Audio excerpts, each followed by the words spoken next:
किस तरीके से संसद के अंदर कानून बना बना के महापाप किया। और ये कानून तो मैं वो कानून बता रहा हूं जो पार्लियामेंट में बने। इसलिए मैं कह रहा हूं, Congress is the mother of corruption, crime, casteism and communism.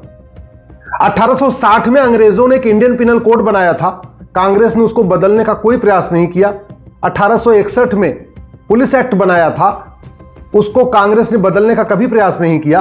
1863 में मठ मंदिरों को कंट्रोल करने के लिए अंग्रेजों ने कानून बनाया था, कांग्रेस ने उसको बदलने का कभी प्रयास नहीं किया। 1872 में उन्होंने एविडेंस एक्ट बनाया भारत के लोगों को सजा देने के लिए, कांग्रेस ने उसको बदलने का कोई प्रयास नहीं किया। बाद में नागालैंड में उन्होंने ILP लगा दिया, इनर लाइन परमिट, कांग्रेस ने उसको बदलने का कभी प्रयास नहीं किया। 1894 में लैंड एक्विजिशन एक्ट बनाया, यहां के मिशनरीज को, चर्च को भारत की जमीन देने के लिए कानून बनाया। न कांग्रेस ने उस कानून को बदलने का कोई प्रयास किया, न जो चर्च को, मिशनरी को जमीन दी गई थी उसको वापस लेने का प्रयास किया। 1908 में सिविल प्रोसीजर कोड बनाया था अंग्रेजों ने, कांग्रेस ने उसको बदलने का कोई प्रयास नहीं किया।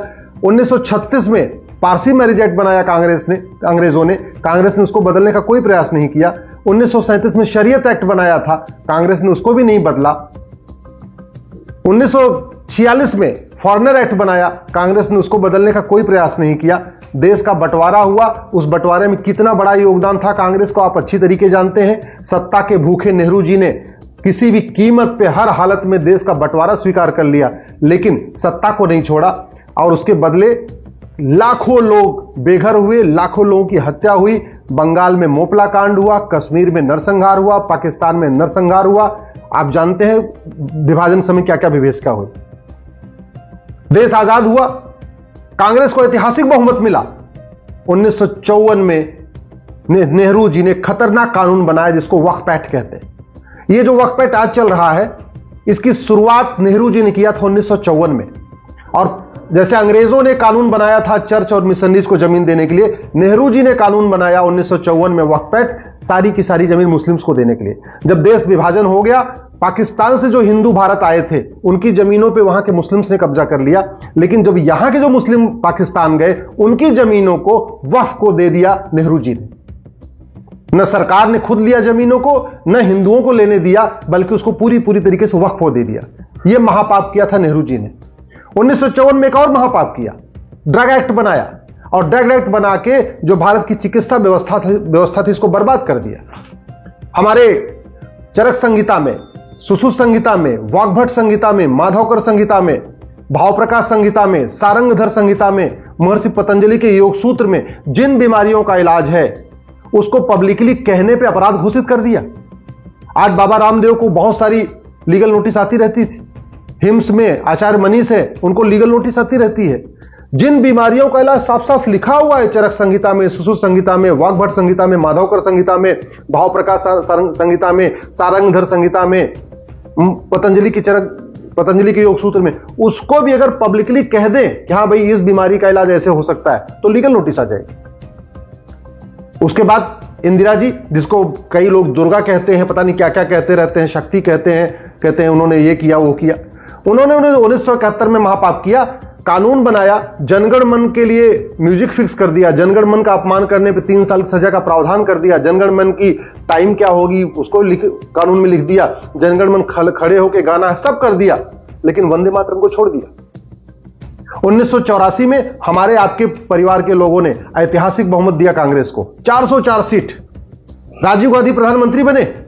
राजीव गांधी ने 1984 में वक्फ एक्ट को बदला। नेहरू जी ने जो वक्फ एक्ट बनाया था उसको राजीव गांधी ने 1984 में सत्ता मिलते ही और मजबूत कर दिया। अगले साल 1985 में राजीव गांधी ने असम में जो 60 लाख घुसपैठिए थे उनको लीगलाइज करने के लिए सिटीजनशिप एक्ट में धारा 6 से जोड़ दिया। अगले साल सुप्रीम कोर्ट का फैसला आया साहबानों के केस में सुप्रीम कोर्ट का फैसला पलटने के लिए एक नया कानून बना दिया 1986 में। ये राजीव गांधी ने काम किया, जिसको हम लोग बड़ा अच्छा मानते हैं, बड़ा ईमानदार मानते हैं, बड़ा सही मानते हैं। उसके बाद मनमोहन सिंह नरसिम्हा राव प्रधानमंत्री बन गए। नरसिम्हा राव ने 1991 में प्लेस ऑफ वर्शिप एक्ट बना दिया और बाबर, हुमायूं, तुगलक, गजनी, गोरी के द्वारा जितने मठ मंदिरों को तोड़ा गया था उसको लीगलाइज कर दिया। हमारा कोर्ट जाने का रास्ता बंद कर दिया। 1991 का प्लेस ऑफ वर्शिप एक्ट ये कहता है अयोध्या के अलावा और कोई मठ मंदिर का विवाद कोर्ट में नहीं चलेगा। और जब तक वो कानून खत्म नहीं होगा तब तक हम काशी को मुक्त नहीं करा पाएंगे, मथुरा को मुक्त नहीं करा पाएंगे, भद्रकाली, भोजशाला, अटाला, ऐसे हमारे देश भर में और जो मठ मंदिर पर जहां अवैध कब्जा हो रखा है उनको हम वापस नहीं ले पाएंगे। वो कानून बीच में खड़ा हुआ है। ये महापाप किया था नरसिम्हा राव ने। अगले साल 1992 में कांग्रेस ने एक और महापाप किया, माइनॉरिटी कमीशन एक्ट बनाया।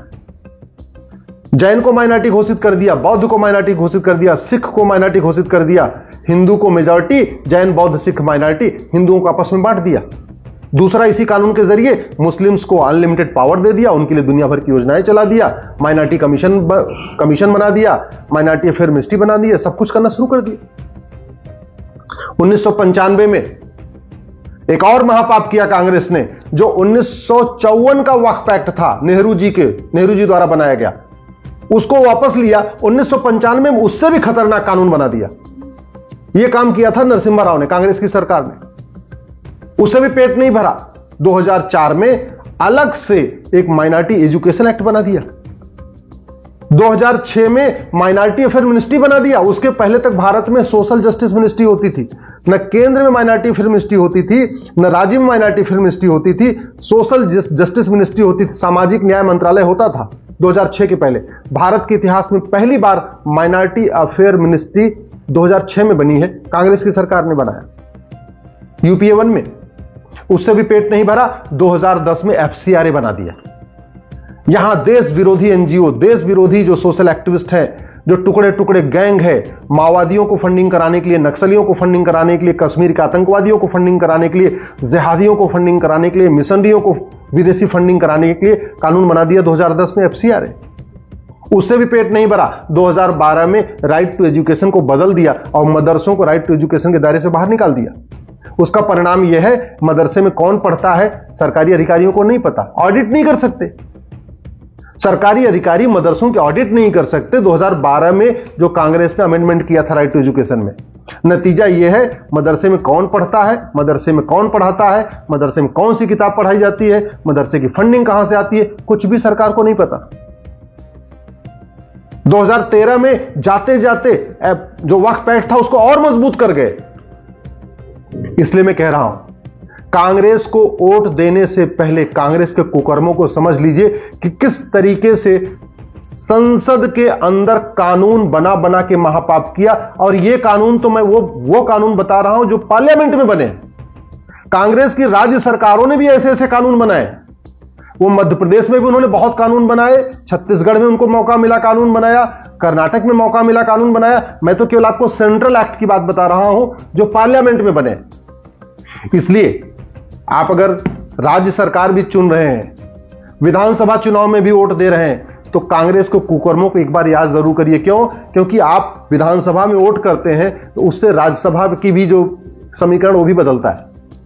आप विधानसभा में एक पार्टी को वोट देते हैं तो उसी के दम पे राज्यसभा में उसका बहुमत हो जाता है। अगर आप चाहते हैं ये कानून खत्म हो, ये घटिया कानून खत्म हो, तो विधानसभा में वोट देते समय इस बात का ध्यान रखिएगा कि कानून वापस लेने के लिए लोकसभा में भी बहुमत चाहिए होता है, राज्यसभा में भी बहुमत चाहिए होता है। और कानून संविधान में संशोधन करने के लिए लोकसभा में भी 2/3 बहुमत चाहिए, राज्यसभा में 2/3 बहुमत चाहिए। 1977 का तो मैंने आपको बताया नहीं। 1977 में तो कांग्रेस ने संविधान का बेसिक स्ट्रक्चर ही बदल दिया था। इंदिरा गांधी ने संविधान के प्रियम्बल में शब्द जोड़ दिया सोशलिस्ट और सेकुलर, जो कभी था ही नहीं हमारे संविधान में। और उस सोशलिस्ट शब्द का कितना खामियाजा हम लोग भुगत रहे हैं, ये आपको भी पता, हमें भी पता। इसलिए मैं कह रहा हूं, Congress is the mother of corruption, crime, casteism and communalism. Congress ने जातिवाद बढ़ाया, कांग्रेस ने भाषावाद बढ़ाया, कांग्रेस ने क्षेत्रवाद बढ़ाया, कांग्रेस ने अलगाववाद बढ़ाया, कांग्रेस ने आतंकवाद बढ़ाया, कांग्रेस ने माओवाद बढ़ाया, कांग्रेस ने नक्सलवाद बढ़ाया, कांग्रेस ने धर्मांतरण को बढ़ाया, कांग्रेस ने घुसपैठ को बढ़ाया। कांग्रेस के कारण जनसंख्या विस्फोट हुआ भारत में। कांग्रेस के कारण भ्रष्टाचार बढ़ा है, कांग्रेस के कारण आपके खजाने लूटे गए हैं, कांग्रेस के कारण टैक्स पेयर का पैसा कालाधन में कन्वर्ट हो गया और विदेश चला गया। तो कांग्रेस को वोट देते समय कांग्रेस के महापापों को जरूर याद रखिए। जब तक कांग्रेस खत्म नहीं होगी तब तक भारत को मजबूत बनाना मुश्किल ही नहीं, नामुमकिन।